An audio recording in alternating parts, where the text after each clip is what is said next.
My next guest is Jeannette Mihalchik. She is a national board certified elementary general music specialist with over two decades of experience teaching general music, choir, and music ensembles from pre-K to eighth grade. She is a certified music educator and has a master's of science in elementary education with a specialization in literacy and has her Orff certification. Jeannette has spent her career studying and growing as a music teacher. She studied arts integration at the Kennedy Center through the CETA program and at workshops through the Florida Alliance for the Arts. She is constantly trying new methods to help create her happy classroom. She's presented at the country and state level at general music, literacy, and arts integration workshops, and has presented at the Artie and Denise Symposiums. Jeannette is the author of Stories That Sing and Stories That Sing Too. Well, welcome to the podcast. Thank you. It's so good to be here, Dana. Well, we'll start off with a question I ask everyone. Tell me about a time when you were in the trenches and managed to crawl out. Well, I came into music teaching through what I call the back door, Mm-hmm. and I was an online video editor. And long story that we won't get into, but I ended up getting into the classroom before I actually had my teaching certification. I had to do the teaching certification while I was teaching full time. Didn't have a student teacher experience, didn't have any real Mm-hmm. background. I had never even observed somebody in a classroom. Mm-hmm. And so that was really a very, I mean, it's hard enough to be a first year teacher, even a second or a third year teacher, without, not having any real experience in classroom management or Mm-hmm. how to run classrooms, what the lesson plan should look like, anything like that. So I remember being in a second grade classroom, and I mean, 8-year-olds, right? 7 and 8-year-olds. And I literally sat down on the floor and put my head in my hands, and I was like, I'm not sure I can do this. Mm-hmm. And um, that really was kind of my main story, if you will, about it took me so long to feel comfortable in the classroom, and I really did pull myself out of the trenches, out up by my bootstraps kind of thing. And I learned and grew and observed lots of teachers and took every professional development I possibly could take. And luckily, I was teaching in Florida at the time, Mm-hmm. and they did have lots of individual professional development specifically for music teachers. So, Mm-hmm. I was really blessed in that way. And I would say that's probably my biggest out of the trenches story. Mm-hmm. Mm-hmm. Well, yeah, that's for anybody who comes into teaching without getting that student teacher experience, definitely is kind of thrown in there. So we're glad you stayed in the profession and didn't give up when things Same. got hard. Same. So, right now you are running your business, The Happy Music Teacher, but tell about what you have done in K-8 teaching prior to just running your business now.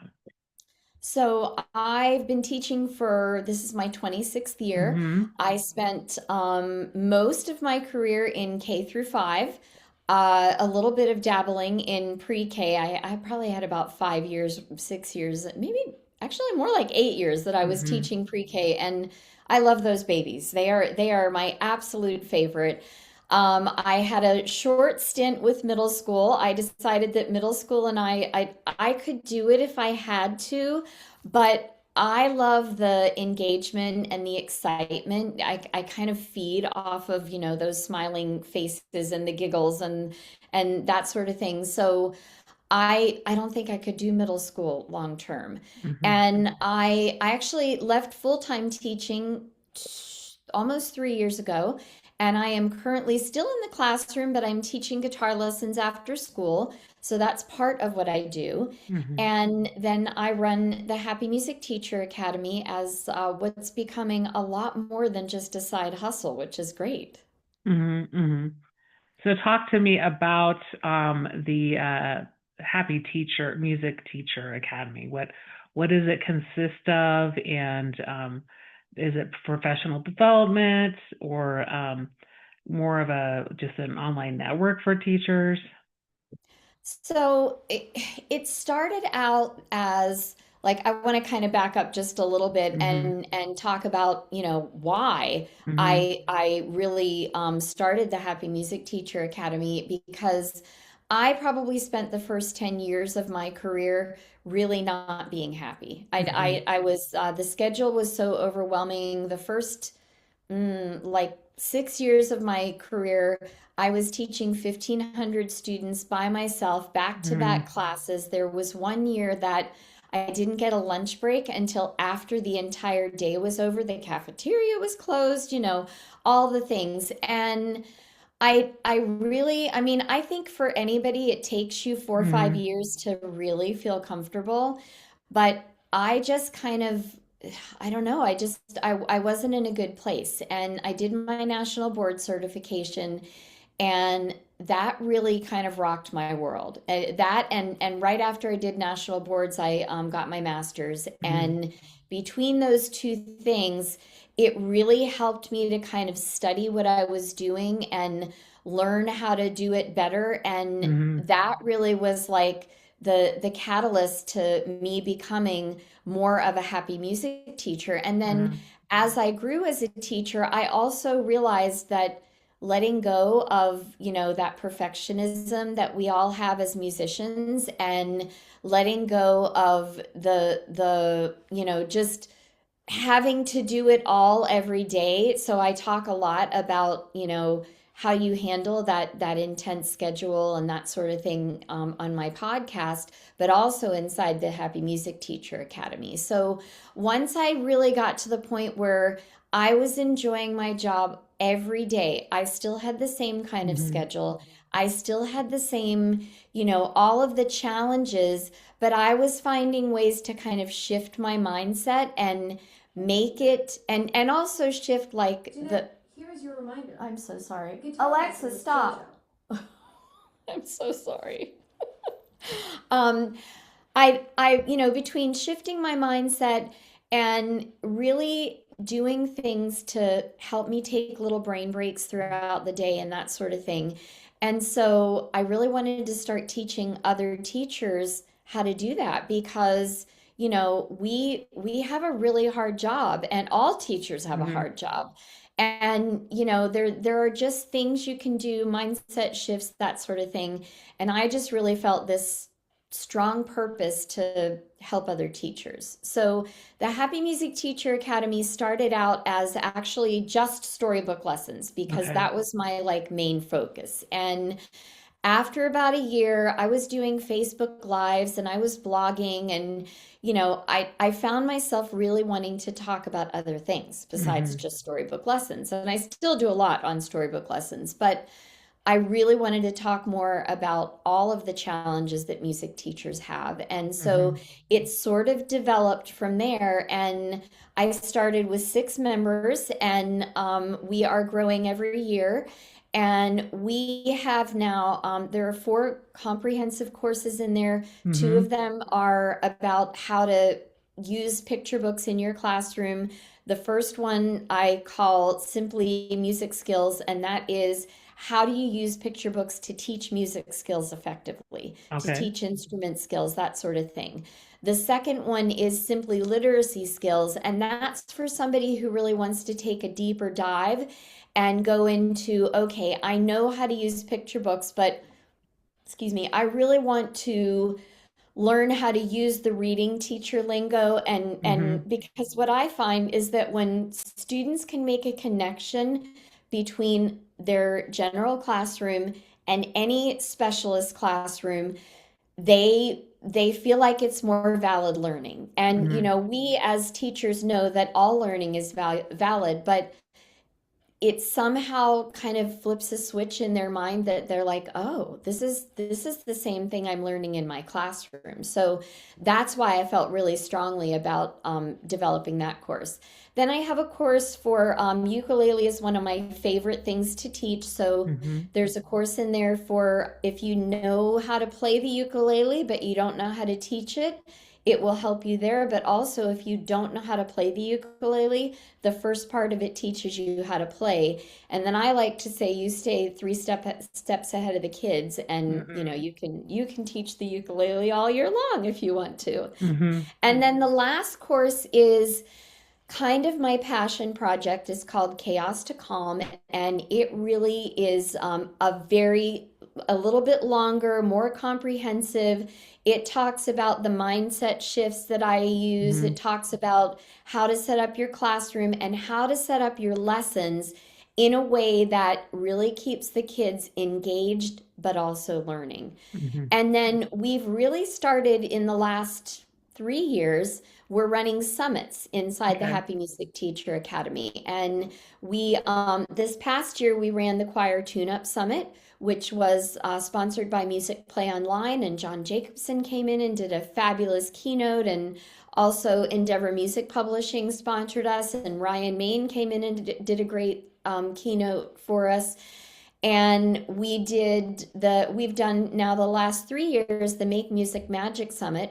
And that will be coming up again at the end of July. And Hmm. that is not, it's more of a like general music. What we like to do is we call it steal our ideas. So people like Aileen Miracle and Debbie O'Shea and Aaron Elliott and Bethany Main come in, and they teach a 45-minute session on their specialties. So Okay. those are amazing summits. And then we also ran this year a brand new summit that has been very successful called World Music in the Classroom. Okay. So I'm trying to bring in people to teach who are, experts in a certain area. And that particular summit has 14 sessions in it.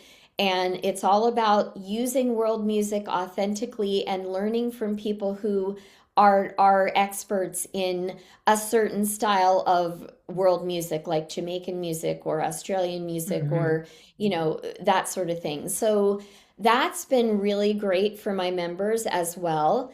And then we do once a month, we do a workshop where either I do the workshop or I invite a guest presenter in, and that's an interactive workshop where you can ask questions during and after the session, and it's a really good way to learn as well. So lots and lots of professional development. But to me, and from what I hear from my members, the main focus, the main thing that people really like about it is Bryson Tarbett always talks about Hmm. being on Music Teacher Island, and we Hmm. really are. We're only one. If we're blessed, we have a second music teacher in there, but most times Hmm. it's just us and all the Yeah. students. And we're in a school where nobody really gets what we're doing. And Hmm. one of the nicest parts of the Happy Music Teacher Academy is the community and the ability to, if you have a question or a challenge, or, you want to celebrate something that nobody in your school is going to understand, but Hmm. we understand because we're all elementary music teachers. So lots and lots going on in there. Hmm. Yeah, and I think I've had Bryson on as well a couple of years ago. So, I think there's a great place for people to reach out to both of you and follow you and join the academies. And having taught world language, I wasn't usually the only one in the building, but usually the only French teacher. So I have a little bit of a feeling for how that was. But yeah, being on that island, teaching the special or an elective course, but and then also for people who want to be members, is there a fee structure for that? There is a fee structure. Our regular pricing is $37 a month, but if Mm-hmm. you get in during one of the summits, it's $17 a month. Mm-hmm. And we find that my members are very happy to pay that because, there's so much going on in there all the Mm-hmm. time. And we call that the elite membership. At the elite membership level, you get access to everything, all the summits, the VIP passes, all Mm-hmm. of the things. So it's a really good comprehensive way to, not only learn, but also connect with other music teachers in Mm-hmm. a really good way. Mm-hmm. So you also have your podcast. So talk to me a little bit about uh, who you talk to on the podcast and how long it's been up, and then how often the podcast episodes come out. So it's called The Happy Music Teacher, and you can find me like everywhere under The Hmm. Happy Music Teacher, all the socials, all the on YouTube, on Apple Podcasts, all the places. And I started out talking about kind of my passion things, my storybook lessons, Hmm. where once a month I would do like, okay, this is what you can use in your classroom, that sort of thing. And then it sort of branched into where I'll have a guest on twice a month, Hmm. and the other two times of the month, then I do something myself. And it's really a lot about, shifting mindset, how you can de-stress as a teacher. If I hear somebody speaking who I think is going to be really good to help people de-stress or change mindset, or a music teacher who might have a good strategy that will help you in your classroom. So I really, but not just music teachers. I actually talk to other educators, and I Hmm. talk to just people who. I talked to a woman last year who was an expert on setting boundaries and Hmm. how to say no in a way that's, I think she called it her yes but, where Hmm. you set some boundaries and you say, yes, I can do this, Hmm. but it needs to be in this framework. So the podcast has been on for 2 years. We are on our, I think, 140th episode coming up next week. And I love doing it because I find it a really good way to, connect with people. And I love it when I go to a music teacher conference and somebody comes up and says, "Hey, I know you. You're a listener. I'm a listener," Hmm. and that sort of thing. So it's really nice. I feel like a great way to connect with other music teachers and really teachers in general, because I talk a lot about classroom engagement as well, and how to engage your students through music and using transitions, and just lots of good tips. Hmm. So talk to me about your books, Stories That Sing and Stories That Sing Too. What kind of books are they, and who can they help? So these are great books because they're good for music teachers, but they're also good for elementary teachers who might be looking for a different way to, excuse me, I call it getting beyond the roadblock. Hmm. Because when a reading teacher is teaching reading and they're teaching it in a traditional way, obviously that's very valid learning. But sometimes you get those kids who are struggling readers and they have this big roadblock up and they're Hmm. like, I don't want to learn to read because I'm not good at it. Hmm. So when you add instruments or singing or movement or that sort of thing to a lesson, then I mean, you're golden, because the kids forget that they're supposed to be learning to read, and Hmm. instead they're just like having fun. They're really good for music teachers because for music teachers, it's very authentic learning on music skills. Like I have a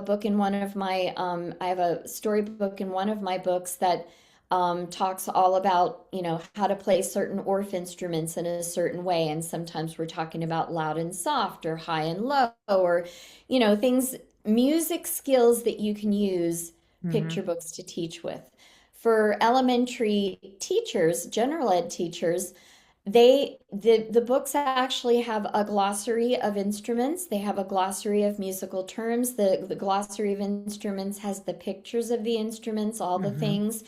And it goes into very vivid detail. Both books go into very vivid detail on how to run the lesson so that if you're not a music teacher, kind of like what's the best way to pass out instruments and what's the Hmm. best way to, that sort of thing.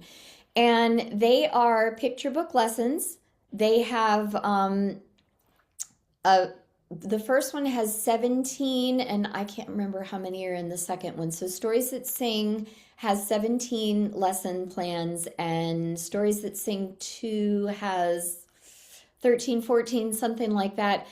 And they're just really fun and really good learning. And I find that using a picture book in the music classroom, it gives you a structure to teach with. It Hmm. gives you, the order of what's to come, and it really there's a theme. Hmm. And so, if you know that you're going to be teaching long and short and it's winter time, or you're going to be teaching high and low, you could use actually the lovely, wonderful Denise Gagne, who has since passed, wrote two lessons for Stories That Sing, and one of them is Tacky the Penguin, and it is an amazing lesson plan. So lots and lots of great storybooks and good music skills, but also good valid. There's worksheets, and there Hmm. are original songs in there, and just like everything you would possibly need, the flashcards, the slide deck, everything you need to teach the lesson. And Hmm. for music teachers, it is every single lesson is probably 3 weeks of learning. Okay. You could even maybe extend it into to a fourth. So it's really very comprehensive. Hmm. So that would then be geared towards elementary music teachers who might not have a curriculum, and Mhm. it's pretty ready. It's pretty set and ready to go. Totally ready to go, and geared also towards elementary classroom teachers Hmm. who might be looking for a new way to reach their students. Okay. Okay. So I will put those links to the books on the in the show notes. That'd be Um, great. you've already mentioned that you have your summit coming up, the Make Music Magic Summit. Will you be speaking at any other events in the summer, as far as you know? I don't know for sure. I know that Aileen Miracle usually has a summit in the summertime. Sometimes she has invited me to speak there. I have applied to the SAIL conference, which is in, but I don't know yet if I've gotten in, which is the Alabama Arts Alliance runs that every year, and that is a fabulous. That's for K through 12, any teacher, classroom, Mm-hmm. or specialist, and excuse me, and that's great for arts integration, new learning, that sort of thing. And I've also applied to the Mississippi. I can't remember the exact, so I'm not going to tell you, but I've applied to speak in Mississippi this summer too. But again, I haven't heard back yet, so Mm-hmm. Mm-hmm. So as you find out, you can always send me that information. So definitely. um, well, we've had a great conversation around your story of how you started out teaching as alternative certified teacher, and what you learned along the way, and how you gained more knowledge through your national board certification and master's degree to add to your toolbox, really, of how to teach and how to approach teaching through a different lens and shifting your mindset, as well as everything that the Happy Music Teacher Academy offers. Out of everything we've talked about today, what's one thing you'd like listeners to remember? That no matter what happens in their classroom, they can always pivot Mm-hmm. and, stop and Mm-hmm. start again. And to never be afraid to make a mistake, and Mm-hmm. to freely admit that you've made that mistake even to your students. Mm-hmm. And where can people connect with you and find you online? I am on all the social media platforms under the Happy Music Teacher. They can find me on YouTube under the Happy Music Teacher. And I also have another YouTube channel that's called Mrs. M's Classroom, like the letter M with an apostrophe. And I've Mm-hmm. got lots of great music, original music in there for classroom teachers, for music teachers. There's a great hello song in there, Valentine's song, a Mother's Day song, all the things. So, and if anyone would like to reach out to me, you can reach me at Jeanette That's one N and two T's at thehappymusicteacher.com. So that's Okay, Jeanette at thehappymusicteacher.com. great. I'll make sure to include those in the show notes. Well, thank you so much for being my guest on the Out of the Trenches Absolutely. podcast today. It was a pleasure having you on and learning more about what you do to provide resources not only to music teachers, but general ed teachers at the elementary level. Thank you for having me, Dana. I appreciate it.